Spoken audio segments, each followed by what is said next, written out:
Hello, fellas and ladies. It's time to review A Complete Unknown, yet another musical biopic, and this one's directed by James Mangold, a relatively entertaining director. He directed, Walk the Line, which is, very similar to this one.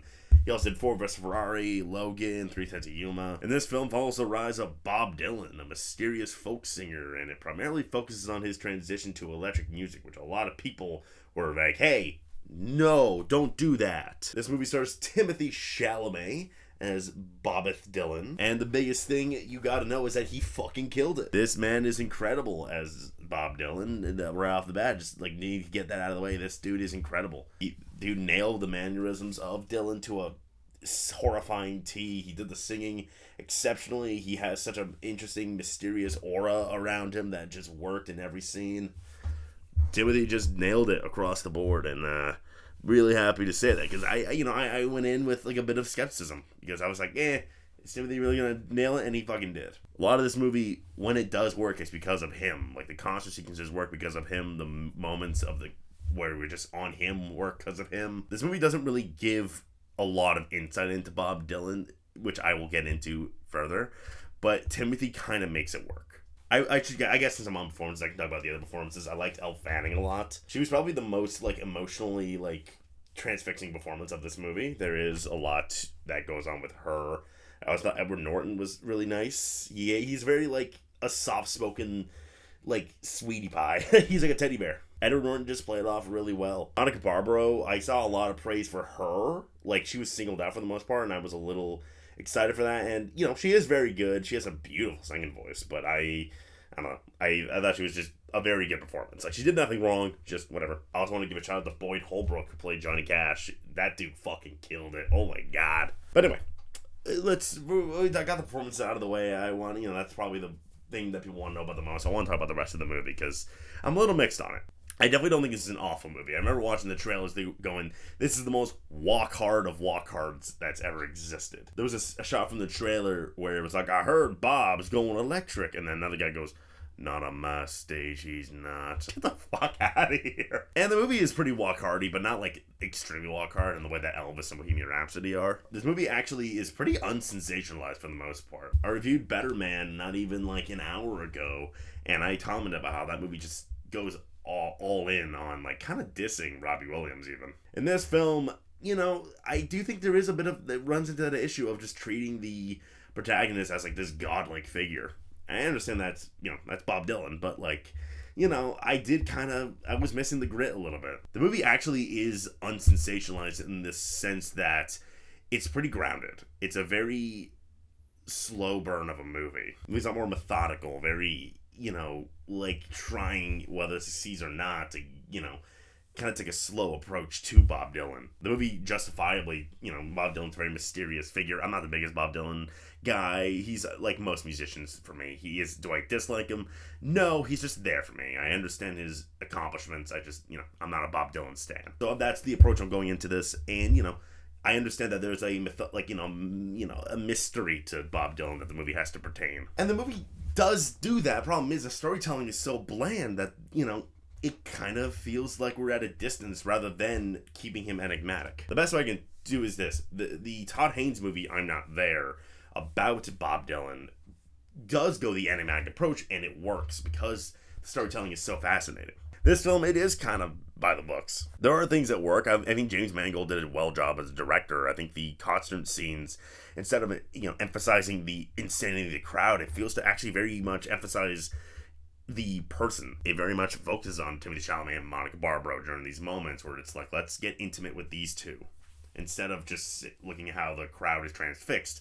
Even though those do, we get those shots, sure, but it's more interested in Chalamet and Barbaro and what they are like on stage. I also really like the going electric sequence that ends the movie. I think that shit kind of fucked. It was very well made. Some of the sequences are a little silly. There's a moment with Edward Norton's wife. I was like, this feels unearned. But, overall, I think it was a very well-made sequence. We see the crowd booing him. Problem is, I feel if you're, we know why they're booing him, But, like, if you were a naked viewer, you might be going, like, why do they care so much that he's using an electric guitar? The movie gives you this idea that the reason they were mad is because it's a folk concert and, you can't do electric shit at a folk concert, which is part of it, sure.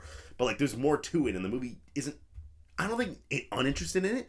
They just don't really understand how to, like, present that. So when the movie does, dangle the, oh, they don't get him approach, or that he's got to maintain his own independence, the movie just kind of feels blank, because this movie insists on Bob Dylan's importance without really understanding why. The movie's also insanely repetitive. Like, a lot of this movie is a greatest hits album. Like, every couple scenes, Timothée Allen is going, like, hey, what do you think of this new sound I got here? And then it's like a song we all know. And after a while, I just remember leaning over to my girlfriend going, like, have we accomplished anything? We know that he loves adultery, and he likes music. And, it took a second for the movie to actually accomplish something. This movie's 2.5 hours.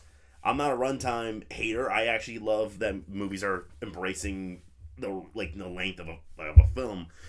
But this movie did not need to be 2.5 hours. A lot of meat could have been cut from this. Going back to that enigmatic approach real quick, a lot of the relationships in this movie are very ill-defined. I don't really know what Chalamet and Norton's relationship was supposed to be. I don't really understand Norton's, approach or, why he's kind of doing the stuff he does in this movie. His relationship with Monica Barbaro, I understand it, but I also didn't feel anything with it.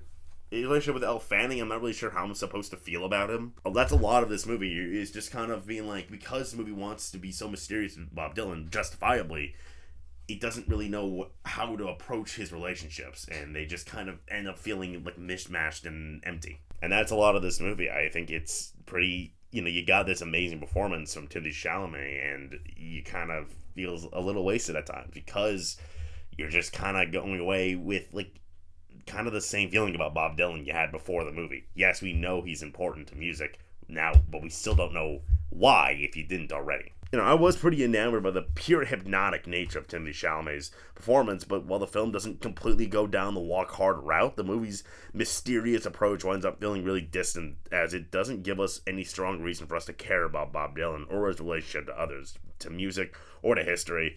And so for that, I'm going to have to give this movie 5.5 Ed Nortons out of 10. I'm filming this after, the Critics' Choice and Globe, stuff. Right now, I'm thinking that this movie is a Best Picture contender.